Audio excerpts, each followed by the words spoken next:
రమణీయ సంజీవనానికి స్వాగతం. కేవలం పిల్లలు బాగా చదువుకొని, బాగా మార్కులు తెచ్చుకొని, క్లాసులో ఫస్ట్ ర్యాంక్ వస్తే చాలు పిల్లలు బాగా సెటిల్ అవుతారు ఇక అని ఇట్లా ఆలోచన చేస్తారు. కానీ అది తప్పు. కేవలం మార్కులు, ర్యాంకులే వాళ్ళ జీవితాన్ని ఏం మార్చవు. వాటితో పాటుగా కొన్ని తెలివితేటలు కూడా ఉండాలి. పిల్లలకు విభిన్నంగా ఆలోచించగలగాలి. అదే రకంగా ఆల్రౌండ్ డెవలప్మెంట్ కూడా పిల్లల లోపల జరగాలి. సో అలాంటి స్కూలే ఒక రెసిడెన్షియల్ స్కూల్ ఉంది. ఆ స్కూల్లో చదువుతో పాటుగా ఈ కోకరిక్యులర్ యాక్టివిటీస్ అంటే games and sports, cultural activities, వీటితో పాటుగా పిల్లలకి మన ఏమంటారు ఇంటెలిజెన్స్ టెస్ట్, తెలివితేటలకు సంబంధించినటువంటి పరీక్షలు కూడా పెట్టిర్రు. సో ఆ పరీక్షలలో చాలామంది పాల్గొన్నప్పటికీ ముగ్గురు మాత్రం టాప్ వచ్చారు. ఆ ముగ్గురికి సమానమైనటువంటి మార్కులు వస్తాయి. ఇక ఎట్లా నిర్ణయించడం జడ్జెస్కు చాలా కష్టమవుతుంది ఫస్ట్ సెకండ్ నిర్ణయించడంలో. సరే, తర్వాత ఇంకోటి ఓరల్ టెస్ట్ పెడదామని ఒక ఓరల్ టెస్ట్ నిర్ణయించుకొని వాళ్ళ ముగ్గురిని పిలుస్తారు.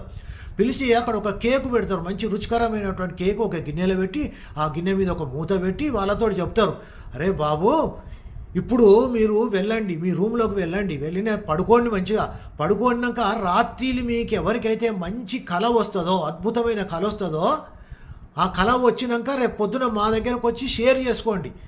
ఎవరి కళ అద్భుతంగా ఉందో, ఎవరి కళ బాగా ఉందో వాళ్ళకి కేకు తినిపిస్తాం, మేము వాళ్ళనే టాపర్గా నిర్ణయిస్తాము అని చెప్తాం.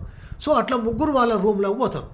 పోయి రాత్రి కళలు కంటారు ముగ్గురు. ఇక తెల్లారు వస్తారు, మళ్ళీ వచ్చి కూర్చుంటారు. కూర్చొని మొదటోడు చెప్తాడు, ఇక చెప్పురా బాబు అంటే, సార్ నాకు ఆ దేవుడే కళలోకి వచ్చిండు సార్, దేవుడు కళలోకి వచ్చి నన్ను ఆ దేవుని గార్డెన్లోకి తీసుకుపోయిండు, అద్భుతాలు ఎన్నో అద్భుతాలు చూపించండి సార్ ఆ గార్డెన్లో, అట్లా నేను దేవునితో బాగా ఎంజాయ్ చేసిన సార్ అని మొదటోడు చెప్తాడు. ఇక రెండోడు ఏం చెప్తాడంటే, సార్ నాకు కూడా దేవుడే కళలోకి వచ్చిండు సార్, అయితే దేవుని నేను నా గార్డెన్కి తీసుకుపోయిన సార్, నా బ్యూటిఫుల్ గార్డెను, మంచి మంచి పూలు సువాసన వెదజల్లుతాయి, దేవుడు ఆ సువాసనలకు చాలా హ్యాపీ పొందిండు, నాకు థ్యాంక్స్ చెప్పిండు, మేము అట్లా దేవుడు నేను బాగా ఎంజాయ్ చేసినాను సార్ అని వాడు చెప్తాడు.